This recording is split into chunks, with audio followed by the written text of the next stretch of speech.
There's one more thing I wanted to ask you about. In the Sunday Times today, your former partner in crime, Jeremy Clarkson, has written about Brexit, making him want to weep and sit in a gutter. He talks specifically about filming abroad. Here's James May talking about the impact of Brexit on filming abroad, which in a roundabout way affects the cultural impact of what we see on our screens.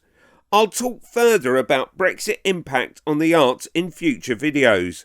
And I remember you two doing, correct me if I'm wrong on this, but I did see it this morning. I know it's there.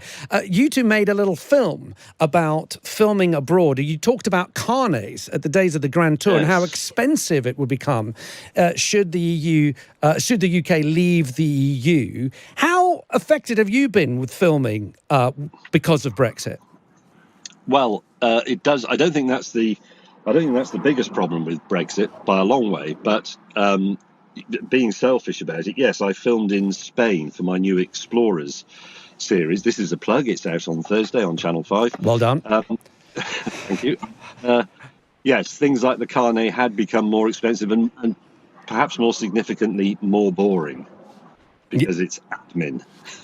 A lot of admin and a lot of costs. And as we know, budgets are not what they used to be. So do you think it has impacted the TV industry by quite some margin? I mean, I remember sort of filming quite a lot abroad. I don't hardly do any of it now.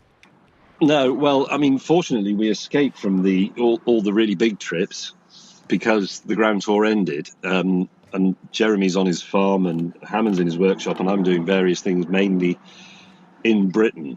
There are lots of reasons why budgets are becoming very tight in television and radio and so on. So I don't think it's the most significant one, but it's certainly a contributor. It's certainly something we would rather not have to deal with. And I say that as someone who waltzes through the airport because it's generally the crew who have to do the carnet. They know what all the kit is.